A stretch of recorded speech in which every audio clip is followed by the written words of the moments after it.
Welcome back. Karmelo Anthony filing to appeal his 35-year prison sentence for the murder of 17-year-old Austin Metcalf at a Frisco track meet.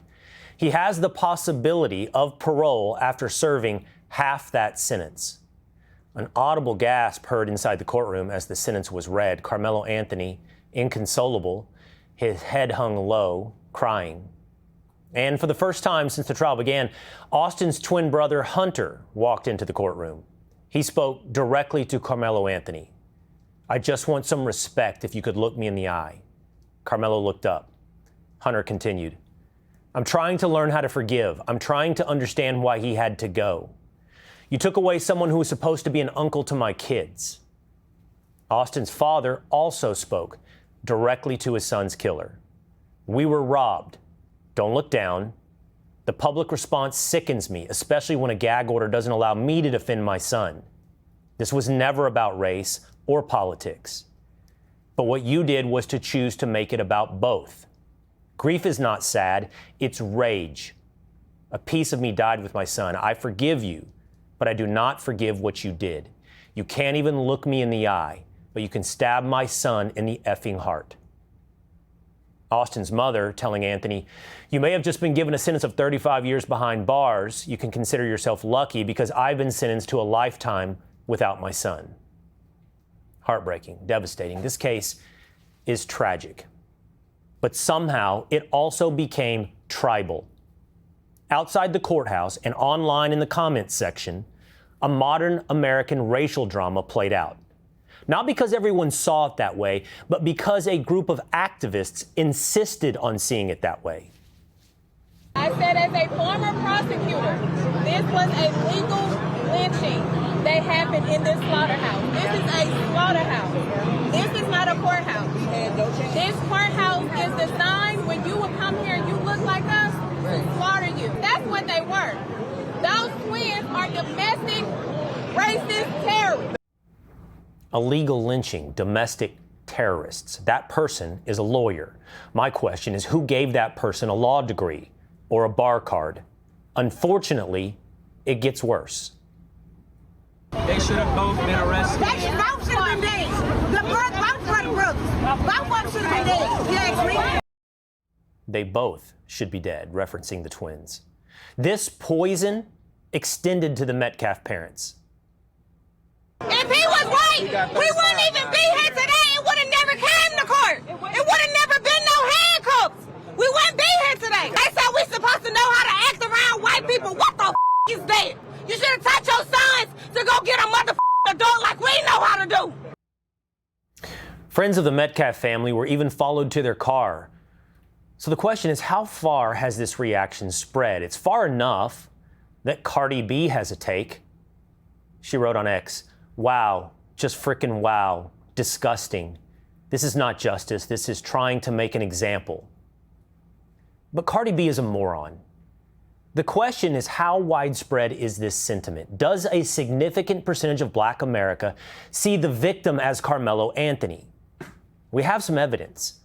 It was really about 50 D-list race hustlers outside the courtroom each day.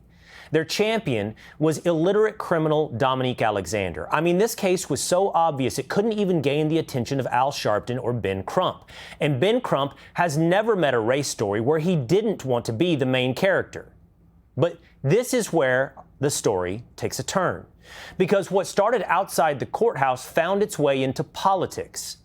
Texas Congresswoman Jasmine Crockett defended what Karmelo Anthony did. As a 5'3" woman, if a 300-pound man is beating me, like on top of me and beating me down, I'm not limited to fist.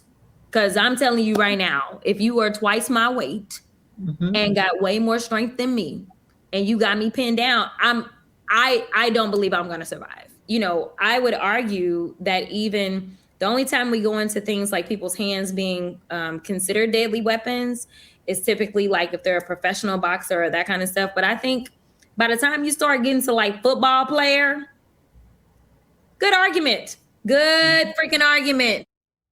If a 300-pound man had Jasmine Crockett on the ground beating her, I would defend her use of self-defense, because that's what would be supported by the facts and the evidence. It's not a modern American racial drama where the skin color of the characters is all that matters. It's the facts, the circumstances, and the evidence that matter. But that seems to escape the Congresswoman who has lectured the Metcalf family about real pain. Black women, especially Black women who have Black male children, live in fear and agony every single day. A fear and agony that I promise you, the Metcalfs probably never spent a day living that way. And we're going to have just some real conversations about race in this country. Simply existing as a Black woman in this country is more painful than losing your son to murder.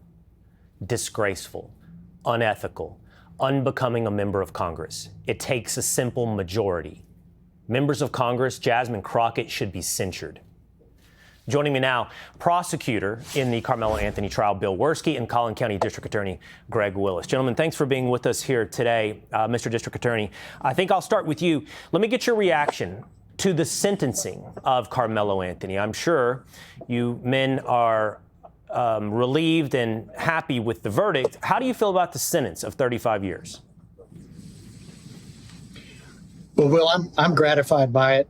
I think the jury did a great job of listening to the facts, following the law, and ultimately they had to balance sentencing a now 19-year-old, but was 17 when he committed the crime. They had to balance that with the profound, permanent, and unnatural loss of Austin Metcalf to his family. Bill, during the sentencing phase of this trial, the defense only put on the stand Karmelo Anthony's mother, and the prosecution, you chose, I believe, not to put on any witnesses. Why? Well, there's a lot of legal strategy that goes into that, Will, so I can't really get into the ins and outs. I can tell you in any criminal trial, especially murder trials, both sides kind of play the hands they're dealt in terms of the cards. But it's not unusual, having done murder cases on both sides for 30 years, to have a punishment phase go that fast in a Texas murder trial. What has been, I'll go back to you for this one, Greg, what has been the reaction of the community? You're the district attorney in Collin County. What has been the reaction of the community to both the conviction and the sentencing? I think the local community seems very pleased and happy, and they're glad that it was peacefully resolved and that it was resolved based upon the law and the evidence instead of online clickbaiting and online influencers trying to manipulate people. I think it's a great thing that in America, despite AI, despite all the technology around, that our bedrock principles of a criminal jury trial still survive if we follow the process, and that's what happened here. Bill, we know what took place outside the courtroom. We know what's been said online. This case has taken on the character of a racial drama. How much, if any of that, made its way into the courtroom? Absolutely none of it will. In fact, we were very gratified that one of the defense lawyers in their closing statement admitted to the jury this case was never about race, because that was our position from day one. And I know we didn't have cameras in the courtroom because of the age of many of the witnesses, but I want your viewers to know, and the public, we called about 17 eyewitnesses, and it was a very diverse group of young men and women that came into court to testify. And the jury that saw that quickly realized this case was never about race. This case was about murder, plain and simple. Bill, there's been a lot of misinformation. There's been people suggesting it was an all-white jury. It was not. We know the facts, an all-white jury. But your critics will say, well, there were no black jurors. Tell me about the jury selection process.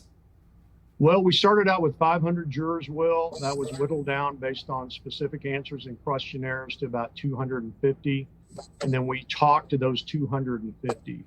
One thing I can assure you and your viewers, the jury that tried this case and found him guilty and set the sentence was a very diverse jury that accurately reflected a cross-section of our community here in Collin County.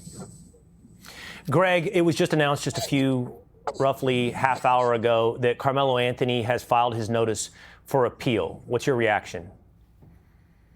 I would say it's expected. I mean, this is very typical, especially in murder cases, but any case where the defendant gets a lengthy sentence, it's normal for a notice to appeal to be filed. So it would be more surprising if there had not been a notice filed. Well, on the note of surprise, Bill, were you surprised, or because it is so common, did you expect not to hear from Karmelo Anthony, that the defense chose not to put Karmelo Anthony on the stand?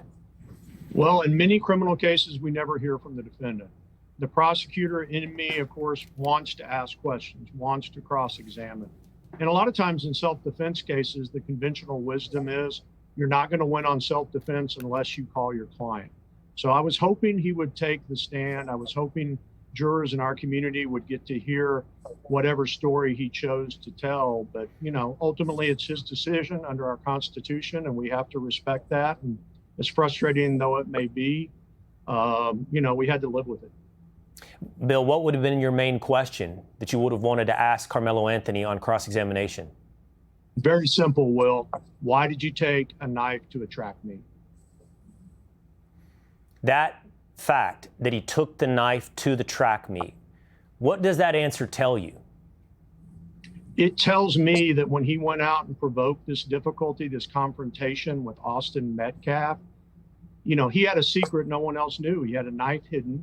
He was obviously prepared to use it. And no doubt, I told the jury that it probably empowered him.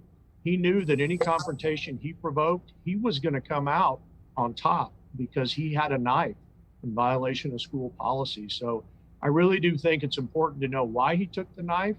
But once we figured out he had the knife, obviously nothing good was going to happen. And Austin Metcalf lost his life because of it. Bill, what was the most powerful moment in the trial? Was there a moment or a piece of evidence that swung this decision? I got to tell you, Will, there was so much, and we were so happy to finally get to be able to share it with our jury. The videotape made it very clear. Karmelo Anthony was not surrounded. The kids were minding their own business, looking at their phones under that tent. And then the jury heard from numerous eyewitnesses that corroborated exactly what the video showed. And then finally, and I argued to the jury, the defendant's own words, Karmelo Anthony's own words, were super important. He didn't say, they touched me, I was scared of them, they were following me, they surrounded me. What he said repeatedly was, he touched me, he did this, he did that. And so it was obviously a one-on-one confrontation between he and Austin Metcalf. And then, Greg, finally, the moment when you hear the victim impact statements, when you hear from Hunter and you hear from Austin's parents. Well, I mean, it's heartbreaking, absolutely heartbreaking. For them to try to put into words the loss that they've experienced, it's just heartbreaking. That was my feeling. Yeah. Well, Greg Willis, Bill Wirskye, thank you so much for joining us the day after this trial. We appreciate the insight. Thank you for your time. Thank you. All right. Be sure to like and subscribe for all the Fox News latest on YouTube and catch full shows streaming now on Fox One.